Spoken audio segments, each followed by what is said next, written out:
yesterday, actually. Big happy birthday goes out to Kenny Omega. Turned 40 years old Oh yesterday. wow. So I became And that's the real reason why we didn't do the show. You was out there celebrating. oh man, I celebrating from asleep. I was I was out of there, but yeah, Kenny Omega turned 40 years old yesterday. This is like um I was basically saying Kenny Omega became my favorite wrestler in between the semifinals of the 2016 G1 and the finals. Okay. And when you think about other wrestlers that around their age 40 year, like you're talking about people like Ric Flair in '89. There was AJ Styles, I think, about 5 years ago. Hmm. What was in his age 40 year. Hiroshi Tanahashi was that around like 2017. I want Hmm. to say Bret Hart in 1997, Brewhaven. That's a good one. And it's like, all right, we've seen enough of their career to really get like, you know, a picture of who this wrestler was. And I don't know exactly what it'll be after they turn 40, but Hmm. my fucking God, like, can we like just appreciate what the hell this guy has given to us? Like, it, it's been about I started watching New Japan Wrestle Kingdom 9, as James, brought up earlier. And that was the first time I ever watched Kenny Omega. And he was a junior heavyweight champion, taking on, I believe it was Taguchi. And I was like, yo, they move so fast. I thought the athleticism and the change of direction and everything like that. I was like, I'm gonna keep my eye on that Kenny Omega guy, because he's like got like I had heard like some of the stuff like with Talk Is Jericho when they were talking about him, Right. and I was like, That yo, was like it he's was raw. crazy. We were talking, because we're talking about the one with Neville and Sami Zayn, right? Yeah. Yeah, and they were talking about like there's this guy that wrestled a blow up doll, and you're trying like, oh, that's fucking Kota. And you find years later, like, oh, that's a Bushi. Mm-hmm. That's interesting. I just saw him have a match with Nakamura. I didn't even realize that was him. Okay. Right. No wonder he's incredible. He can wrestle blow up doll and have a great match. Right. So like when I from there I started following him, and then like Omega and Stardom with the 9-year-old kid. yep, can't forget that. I think that match. I don't know if I've like ever like given my like full thoughts on that. Why not now? I think I it remember you is telling me, but not on air, I think. like I think that it is one of the most quintessential demonstrations of like what pro wrestling is. It's like danger. Like look, it looks like some danger is about to happen. You're wondering like what is this, and then ultimately like you're protecting the opponent. There's an element of drama to it. There's a element of something you can't believe happening, and then there's like just this Great comedy too. is this something you can't turn away from? Like every time it comes up on my feed somewhere, it's a 3-minute video. I watch it every time, and it's just awesome. And then from there, just I was fortunate to be watching the G1 live as all this stuff was happening, and remember winning the G1, and then of course the feud with Okada, and it was just like just one of the most defining wrestlers like of my lifetime is this guy, and it's amazing kind of the level that he has gone from unappreciated to I think appreciated to a certain level, and then there's always something weird with him, like where people just don't like him somewhere, but like everything this guy does, like in these interviews, this guy comes off as like the most humble kind of guy. Like I think he worked a lot of people earlier in his career, like with the stuff where he And the was thing, he was actually a dick. He was actually a heel. yes, like Yeah. like where he was like, yeah, man, all you dudes in Orlando need to fucking take notes. Like, like all that stuff he used to say, like after those G1 press conferences, the backstage where they got all the beer lined up that he was not drinking. Oh, by the way, that's a Pearl beer. Yeah. Nasty. Nasty. Nasty. Really. So for New Year's when I was in Japan, like I got a what do you call it, a strong zero.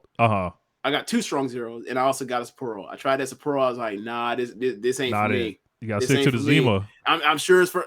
I didn't even see the Zima. Like I bet it. Like I was like, I'm sure it's for somebody because it's damn sure popular, but it ain't for me. But the strong zero, I was looking into actually like trying to order some of that because they do ship it over here Nice. or whatever.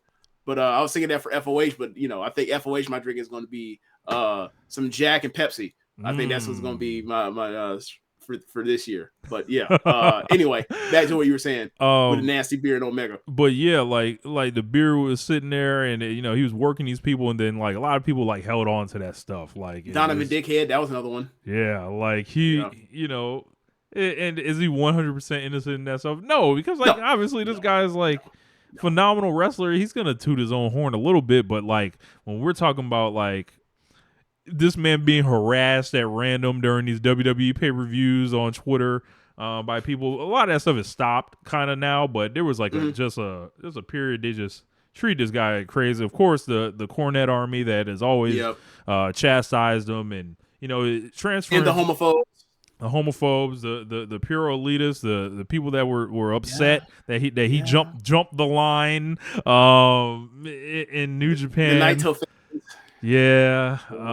And it's just like, I think this guy has had just one of the most phenomenal careers. And a lot of this stuff like popped off like a little bit later than, you would like. This is largely like a 7-year period between his age 33 year and now he's turning 40.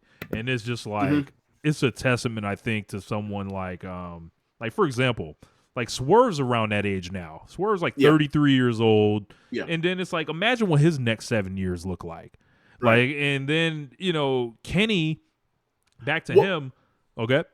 I would say what's actually more interesting is like, think of like what we saw, think of what I thought of Swerve in 2019 when I first saw him. Mm-hmm.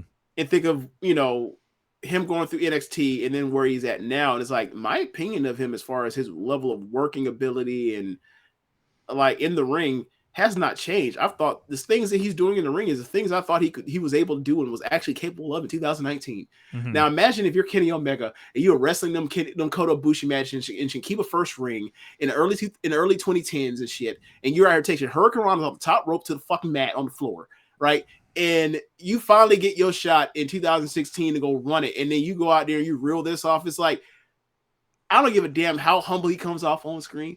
That's a dude that has to be aware of or confident in his abilities to and to be like, yeah, this is happening. I'm glad it's finally happening. I was this good X number of years ago. My body wasn't as broken up as it is now. I've had to come up with all these different ways to make work around. Like when he talked about that story about like when Okada dropped on him with that drop kick and now he had the vertigo. Yeah.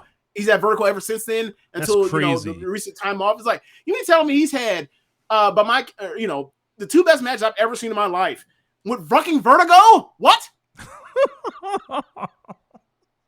Like I can say nothing else, but the guy's a cyborg, right. Aside from that, and he's cut. I'm sorry. I forgot the 2017 G1 final. The 3 best matches I've ever seen in my life are all Kenny Omega involved in them. It's all of Vertigo Kenny. Yeah. Imagine if he didn't have vertigo. Right. Oh fuck. But yeah, man, just like seeing that 7-year period in his career now, and it's pretty interesting now. Like the guy still goes out there this year. I think he's got like in the Wrestling Observer newsletter, he's got at least like 5 or 6 over 5-star or above matches this year or whatever, and it's just like, yeah, man, like this, like, and people always want more from this guy. They always want more, and one day he's gonna reach. Why back. Can't he wrestle every week? One day he's gonna reach back, and it's not gonna be there. But today is not that day. Is the schedule gonna be cut down a little bit? Yeah, it started getting cut down. It kind of already has. Like the schedule is cut down, but damn, like this nigga look at the work this nigga's giving us, and if it's almost like when we talk about like like when we talk about like Chris Paul or LeBron, he's like, damn, bro, you know, 8 minutes, they only playing like 31 minutes a game now or whatever else. Or more particular, Chris, it's like, yeah, but you remember when he was playing 33? You remember when he was playing 36? How ridiculous that we like. I understand they're old. Like time comes for everyone. Time comes for everyone. Still appreciate the part where like this person can't really work with that workload that he used to, but like in limited time, he can still be about like 95% facsimile of what he was when he was incredible. And that's still incredible. So like appreciate that before it's all gone and zapped. Yeah. So big happy birthday goes out to Big Kenny. You know, 40, and you know, him and Ibushi both 40 now. Tetsuya Naito turned 40 earlier this year. Like these are the guys like that defined like this last like Okada's 35 I think now, or 36 he's about to be. Danielson 42. And like these are the, you know, and I gotta say, I'm not necessarily embracing the early 30s wrestler, as many of them right now, right? So, you know, like people talk like there are guys that I like that I think are great. Right. Like, you know, there's three in particular I'm thinking of that I like, you know, is Hangman, Swerve, and Ospreay, right? Mm-hmm. After that is like, yo, I'd like to see some more people get in this class that can basically become the new guys that are gonna basically dominate their 30s essentially. How old is Gunther? I think he's 35, maybe 36. Okay. And you know, just appreciate these guys because, like, you know, whether it's age, injury, whatever, the Bucks are getting older like that. I think Matt Jackson's 38, if I'm not mistaken. So it's like, you know, FTR, those guys are, I think, around 37, 38. So these dudes have put in a lot of years, like, doing this shit, and, like, it's just amazing. Like, honestly, some of the stuff they've done, and, you know, I appreciate them. And, yeah, you know, let's move the game forward, but also acknowledge the game that the tape that these niggas got. Right, like we talk about this all the time. Like, you know, Takeshita's another guy I like. Yeah, but he's younger than even them. Yeah. But like we talked about, like, you know, we talk about our favorite. You know, now that we're older than the NBA superstars, the average NBA superstar.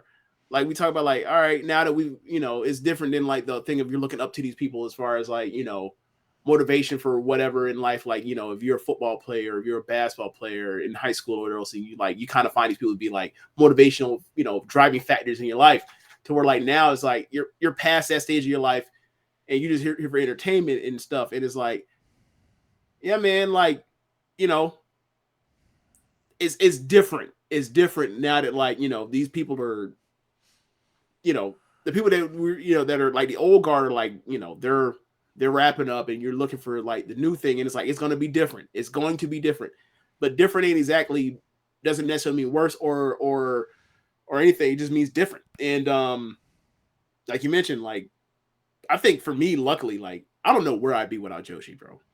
I, as far as like, you know, the same people you mentioned, the same people I enjoy, but like, if there weren't like Utamis and Shuris and Tams and Mayus and Julias around and Nazumi and everything, I'd be like, I don't really have that kind of attachment. Whereas like emotional attachment that I used to have to these guys, obviously, like, you know, I've that whole run was like, it just changed my mind of what I thought wrestling could even be. From when I, you know, when we got back into it in 2011 roughly, and I appreciate it so much for that. But like, it's like time comes for everybody, and it's like, so what's going to keep me is like, I just landed into the Joshi thing, and it's like, this is what's going to keep me in, you know, kind of help subsidize some of my stuff when like there's going to be less men wrestlers that I like because like I'm too old for some of this stupid shit. So, yeah, I just try to figure out how to keep this show going and how to keep, like, you know, us talking about wrestling going, like, as far as like going to the future. Cause like, you know, you talked about it last year with the title scenes, the men's title scenes worldwide. And it's like, and then you showed me that cage match thing of everyone's match guys from like Sonata and then Roman and then MJF. And it's like, yeah, I mean, and even a match that like are, you know, have the highest grades on the things, or matches that like we don't necessarily fuck with the way that like other fans do. So it's like they're doing well, obviously, some of them, but like they're not doing what I want them to do necessarily. And like at this point, with this stage, you get as much wrestling around, as much content around. It's like, you know, it's selfish to be like, what are you gonna do for me personally? But it's like, can you do more things for that I would enjoy? Can you know, do something for me?